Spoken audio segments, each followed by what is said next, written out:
One of the first things that would come to your head if I said Call of Duty Zombies would be the perks. There are so many different perks out now, really catering to anyone's playstyle. And in today's video, I'm going to go over the worst and most useless Call of Duty Zombies perks. Really quickly, if you do enjoy this video, or if you watched some of my previous videos and enjoyed them, please make sure you go down below and make sure that you're subscribed. I'm trying to get 1.5k by the end of the year. So one of the most useless perks in Call of Duty Zombies is actually a very old perk being introduced in Call of the Dead in BO1. And that goes to Deadshot Daiquiri. 41500 points, this perk basically worked as aimbot, where every single time you aimed in, it would go straight to a zombie's head. But I feel like you can just do that anyway. You don't need the perk to be able to do that. You just got to get a little bit better at aiming. And also to mention, it doesn't work on PC, so it's pretty much pointless on that. And unlike a lot of perks on this list, it's not like there's other better options out there. Really, this perk is useless. And if it was never in the game, people wouldn't even complain at all. Next up is a very useless perk, and that is going to be Blaze Phase. Introduced in Call of Duty Black Ops 4, this perk basically granted you the ability to crouch, charge up an ability, and when you uncrouch,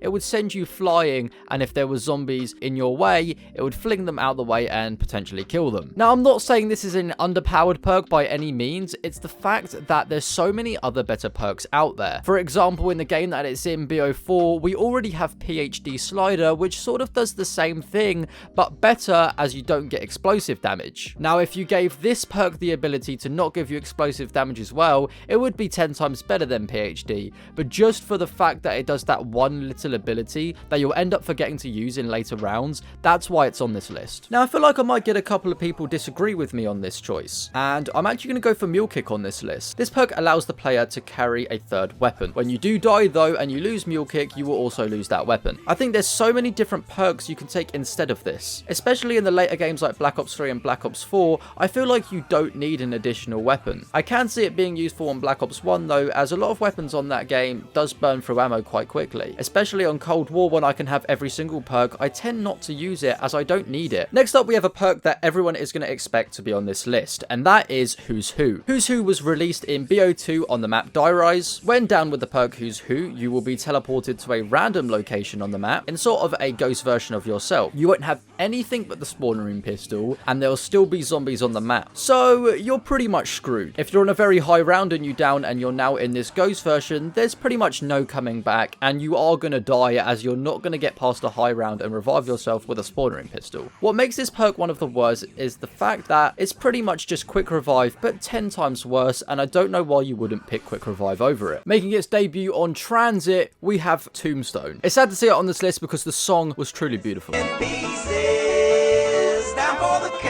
Seriously, that shit was a bop. When you have Tombstone activated and you die and you fully bleed out, a Tombstone will drop. So when you next come back into the game, you can have your previous loadout. Now that does sound pretty sweet, I'm sure it does, but now I'm going to tell you why it doesn't work. To be able to activate this Tombstone, you have to feed the zombies, which will make you instantly bleed out. And you can only use this on co-op. So when you activate this button that feeds the zombies and kills you, your teammate is left by himself with a whole horde of zombies. So pretty much the whole revive mechanic just gets swooped away with this perk. And especially on a map like Transit, where you all need to come together to kill these zombies, I think it's a pretty useless perk. I mean, the whole point of zombies is coming together, reviving each other. And when this perk just sort of forces you to insta out yourself, it's just leaving your teammate in a bad situation. So this list that I've made isn't in any particular order, but this perk could be one of the worst, or should I say probably one of the most useless, and that goes to Time Slip. Basically, all Time Slip does is your equipment cooldown rate is increased. Also, the mystery box and Pack-a-Punch is a little bit faster. Also, the trap and fast travel cooldowns are quicker. And I don't think I've ever used this perk ever, other than getting a Perkaholic on BO4. It's just such a waste of a perk slot. Every other perk out there in BO4 is 10 times more useful than this. I guess maybe if you're speedrunning, it could be a little bit more useful, but I still feel like you don't need it at all. The modifier perk is a little bit better, but you still wouldn't choose it. All it does is make your elixirs and your special weapons be a little bit faster. Maybe if they added all these features and put it into an elixir, it would have been a little bit better, but there is no way you're taking this and using up one of your valuable perk slots. And that's why I think it could be one of the worst COD Zombies perks out there. Speaking of the worst, I made a video where I went over some of the worst Call of Duty Wonder weapons. If you enjoyed this video, I highly recommend going to give that a watch.